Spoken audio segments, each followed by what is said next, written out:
जब से शिव के गुरु बनैला सुधरल बाटे चालबा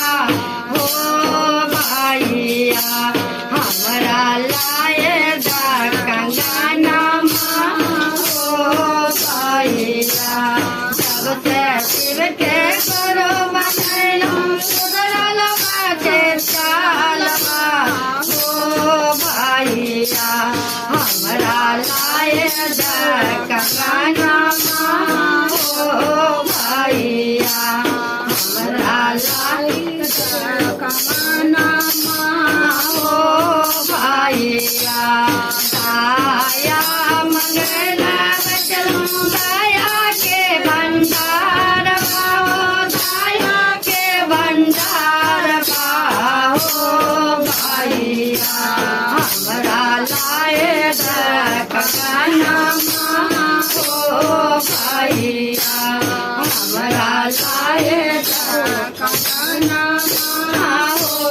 भैया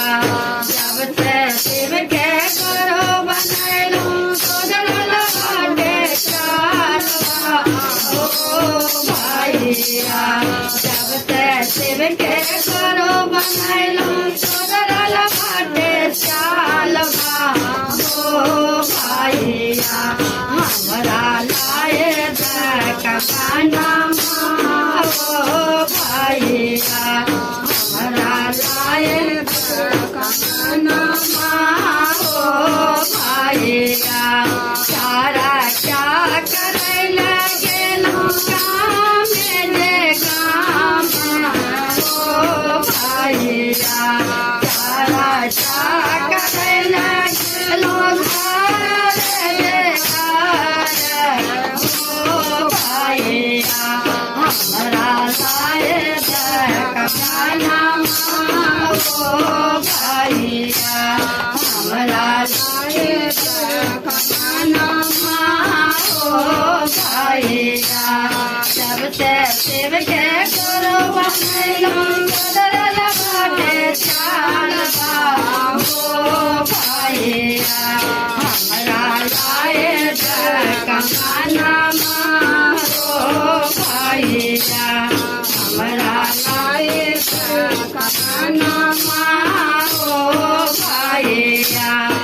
राबिरा में नमन करे नमन के भंडार नमन के भंडार हो भैया हमरा लाए दाया पिता हो भैया हमरा लाए दाया पिता हो भैया जब से शिव के गुरु बनैलू सुधरल बाटे चालबा सुधरल बाटे चालबा हो भैया हमरा लाए दा कंगनमा हो भैया हमरा लाए दा कंगनमा हो भैया राबिरा में नमन करे नमन देवाय परिणाम बा हो भैया राबिरा में नमन करे नमन देवाय परिणाम बा हो भैया हमरा लाए दा कंगनमा हो भैया हमें बजाना कराए हो भैया जब से शिव के गुरु बनैलू सुधरल बाटे चालबा हो भैया हमरा लाए दा कंगनमा हो भैया भजन करके हम विधि नाई जानो विधि नाई जानो हो भैया हमरा भजना सुनाय हो भैया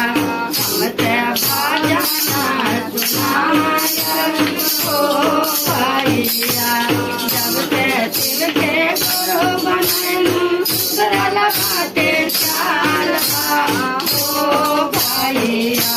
हमरा लाए दकना हो भैया